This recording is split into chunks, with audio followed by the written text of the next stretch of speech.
Σε αυτή την παρουσίαση θα μιλήσουμε για τα ακτίνια.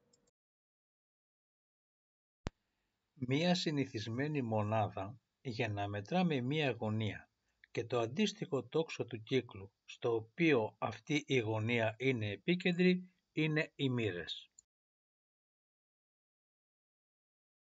Ένας ολόκληρος κύκλος, ο οποίος αντιστοιχεί σε μία πλήρη περιστροφή, είναι 360 μοίρες. Υπάρχουν και άλλες μονάδες με τις οποίες μπορούμε να μετράμε τις γωνίες εκτός από τις μοίρες. Θα δούμε μια νέα μονάδα την οποία τη λέμε ακτίνιο.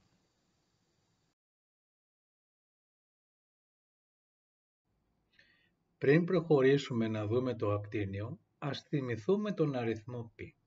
Ο αριθμός π μας μετράει σε έναν οποιοδήποτε κύκλο πόσες φορές χωράει η διάμετρός του στην περιφέρειά του.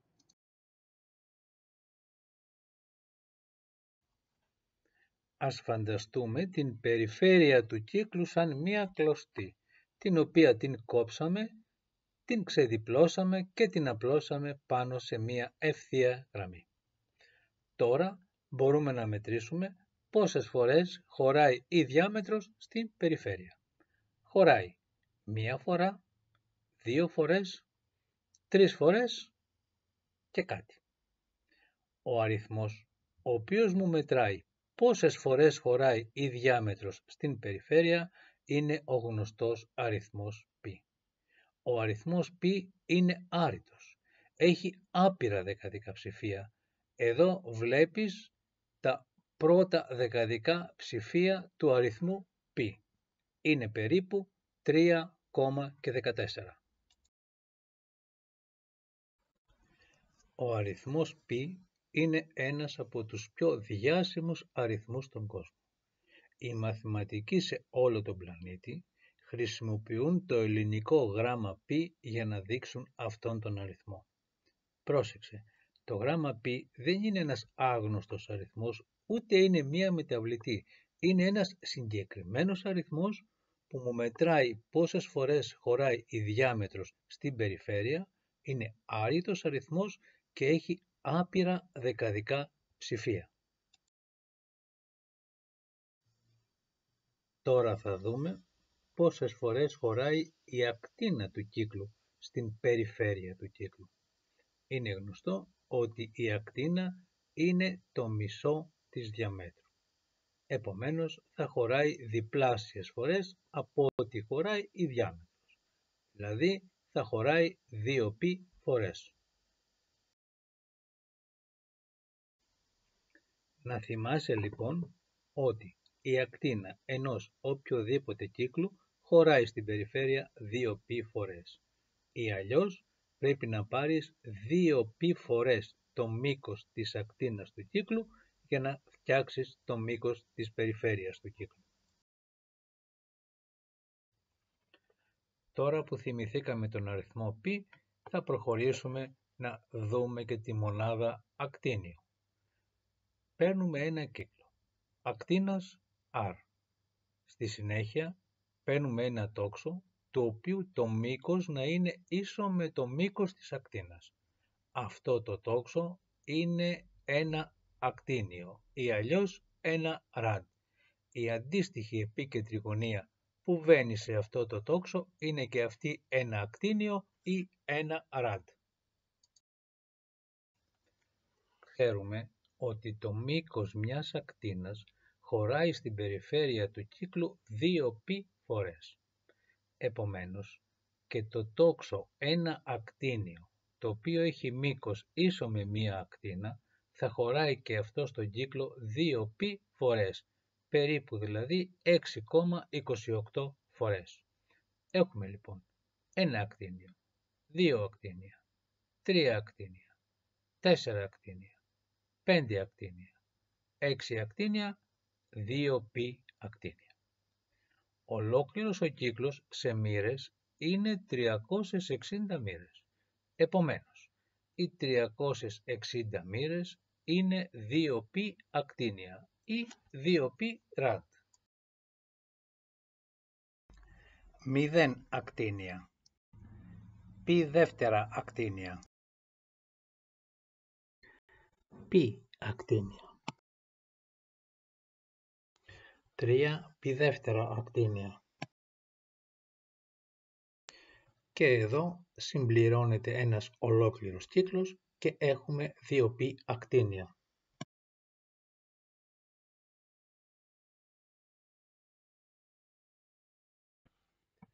Ας δούμε τώρα πώς μπορούμε να μετατρέπουμε τις μοίρες σε ακτίνια και τα ακτίνια σε μοίρες. Παίρνουμε μία γωνία ω, την οποία όταν τη μετράμε σε μοίρες είναι μη μοίρες και όταν τη μετράμε σε ακτίνια είναι α ακτίνια.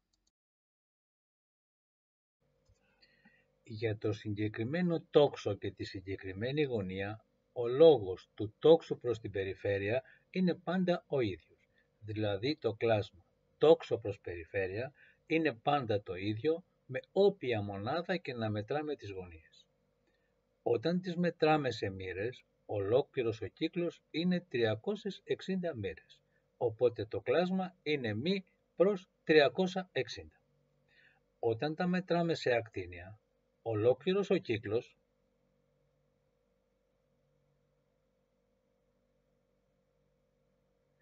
είναι 2π ρad.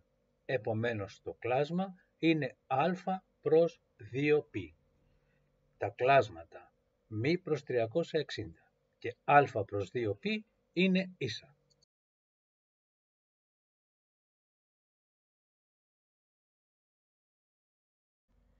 Η αναλογία μ μοίρες προς 360 μοίρες ίσον α ακτίνια προς 2π ακτίνια μπορεί να απλοποιηθεί με το 2. Το 2 στο 360 χωράει 180, απλοποιούμε και το 2 στα ακτίνια και τελικά παίρνουμε την απλοποιημένη σχέση μ προς 180 ίσον α προς π. Αυτή η σχέση μας βοηθάει να μετατρέπουμε τις μοίρες σε ακτίνια και αντίστροφα τα ακτίνια σε μοίρες. Όταν ξέρουμε τα ακτίνια, λύνουμε τη σχέση ως προς μ και βρίσκουμε ότι οι μ μοίρες είναι 180 επί α ακτίνια προς π. Όταν ξέρουμε τις μοίρες, λύνουμε τη σχέση ως προς τα ακτίνια και βρίσκουμε ότι τα ακτίνια είναι μ επί π προς 180. Ας δούμε ένα παράδειγμα. Ξέρουμε ότι μία γωνία ω είναι 60 μοίρες και θέλουμε να βρούμε πόσα ακτίνια είναι. Αντικαθιστούμε στον τύπο τις μη μοίρες με τις 60 μοίρες. Κάνουμε και την απλοποίηση, το 60 στο 180 χωράει 3 φορές. Και βρίσκουμε π τρίτα ακτίνια. Επομένως, οι 60 μοίρες είναι π τρίτα ακτίνια. Με την ευκλήδια γεωμετρία ορίζουμε σαν γωνία το μέρος του επίπεδου που περιέχεται ανάμεσα σε δύο ημιευθείες με κοινή αρχή και συνήθως τις μετράμε σε μοίρες. Μία γωνία όμως μπορούμε να τη δούμε και σαν περιστροφή. Η μία πλευρά να είναι σταθερή και η άλλη να περιστρέφεται. Η σταθερή πλευρά είναι η αρχή από όπου αρχίζουμε να μετράμε και η άλλη περιστρέφεται με κέντρο περιστροφής την κορυφή της γωνίας. Τώρα η πλευρά περιστράφηκε κατά 40 μοίρες και σε ακτίνια 2π ένατα. Τώρα η πλευρά που περιστρέφεται είναι στην αρχή, στη θέση 0. Επάνω της είναι ένας παπαγάλος και ένας κοκκινολέμης. Η πλευρά περιστράφηκε κατά γωνία 40 μοιρών και σε ακτίνια 2π ένατα. Οπότε και τα δύο πουλιά αυτή τη στιγμή είναι στην ίδια θέση, στη θέση των 40 μοιρών ή των 2π ενάτων ακτινίων. Διέγραψαν και τα δύο πουλιά τόξο 40 μοιρών. Τα τόξα έχουν διαφορετικό μήκος. Είναι όμως ίσα σε μοίρες και σε ακτίνια, διότι αντιστοιχούν και τα δύο σε επίκεντρη γωνία 40 μοιρών. Ο παπαγάλος συνέχισε να κινείται και έκανε μία πλήρη περιστροφή. Έκανε δηλαδή έναν ολόκληρο κύκλο. Τώρα, το συνολικό τόξο που έχει κάνει ο παπαγάλος είναι το κόκκινο και το τόξο που έχει κάνει ο κοκκινολέμης είναι το γκρι. Και τα δύο πουλιά έχουν καταλήξει και βρίσκονται στην ίδια θέση, αλλά έχουν κάνει διαφορετικά τόξα. Ο παπαγάλος έχει κάνει ένα κύκλο παραπάνω από τον κοκκινολέμη. Για να διακρίνουμε τέτοιες περιπτώσεις, όπως εδώ, να βρισκόμαστε δηλαδή στην ίδια θέση, αλλά να έχουμε κάνει διαφορετικές κινήσεις, επεκτείναμε την έννοια της γωνίας και πάνω από έναν ολόκληρο κύκλο, δηλαδή πάνω από τις 360 μοίρες και τα 2 π ακτίνια. Το τόξο που έχει κάνει ο κοκκινολέμης είναι 40 μοίρες ή 2 π ακτίνια, ενώ το τόξο που έχει κάνει ο παπαγάλος είναι 40 μοίρες συν 360 μοίρες ίσον 400 μοίρες και σε ακτίνια 2 π ένατα συν 2 π.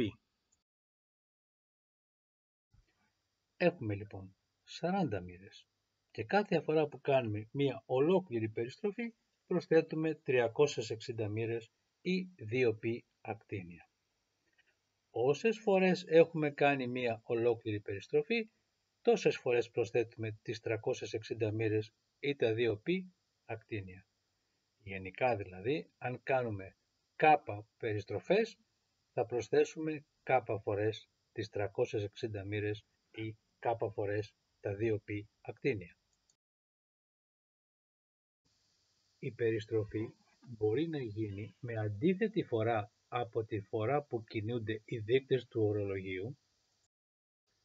Μπορεί όμως να γίνει και με την ίδια φορά με την οποία κινούνται οι δείκτες του ορολογίου.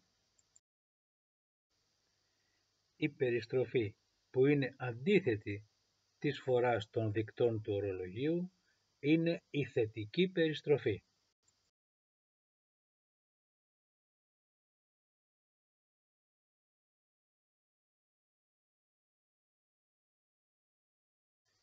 Και η περιστροφή που είναι ίδια με τη φορά των δικτών του ορολογίου είναι η αρνητική περιστροφή.